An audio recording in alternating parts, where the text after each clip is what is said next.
The case say it looks about the same since Summer was first reported missing from her home in the Beach Creek community the night of June 15th.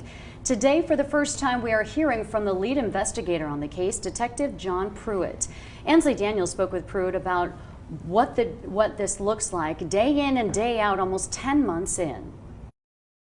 Is that still the main belief, is that she could have wandered off? There's been no evidence of anything else? It is a possibility, but we're not leaning one way or the other. Anything credible that comes in, we will look into. Like I said, we've gone through hours and hours and hours of interviews, of video footage, of electronic data, just trying to find a specific direction to go in towards. Nothing has narrowed that down, so everything, as the sheriff has said, is still on the table.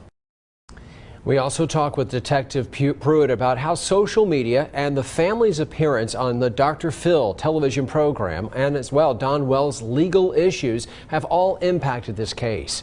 Make plans to join us tonight as News Channel 11 investigates the disappearance of Summer Wells. Tune in for our reports on News Channel 11 starting at 5 o'clock and on News Channel 11 at 6.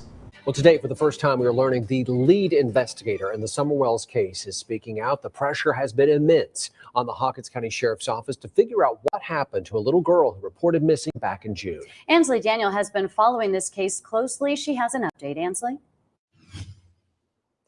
Josh and Sarah, there was frustration, some anger, and the presence of a heavy burden when I sat down with the detective John Pruitt with the Hawkins County Sheriff's Office. He's led this investigation into Summer's disappearance. He told me that as difficult as this case is to work, he is nowhere near giving up. It is a lot to shoulder, it's a lot to burden. We have a missing child that we haven't found yet. Almost 10 months and so much heartache. And investigators aren't immune from that hurt. The question of what happened to Summer Wells still has no answer. There haven't been very many cases like this. I have never worked a missing child case with all these different entities and agencies involved. The lead investigator on the case says his days are devoted to finding her. My day, I check tip line and voicemail when I first get here. I do phone calls and follow-ups on any credible leads I've got. I follow up on anything that I didn't get to a good conclusion the day before. Then I go into my normal caseload of any new cases I've got, follow-ups on them. They've received nearly 2,000 tips. I will follow up on everything I can to try to bring closure for this. Self-proclaimed online investigators and social media sleuths have turned this case into a mess of ideas. And tips have come in from everywhere across the U.S. and even overseas. That help, Pruitt says, has led to little more than time wasted. If these people want to help so much, we always accept applications to certified individuals. He says the investigation has led to the continued thought that if Summer is found, it will be nearby.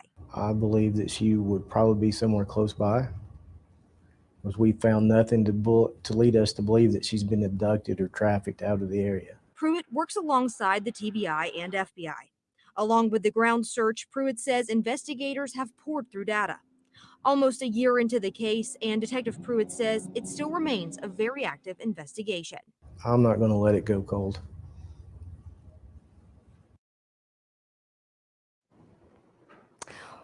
Well, Detective Pruitt assures that what happened to Summer Wells is still being investigated daily. Tonight at 6, he walks us through each day and what it is like for a case that is like no others for all the investigators involved. Ansley, thanks. And an Amber Alert remains active for Summer Wells. If you have credible information that could help investigators find her, call the Tennessee Bureau of Investigation at 1-800-TBI-FIND.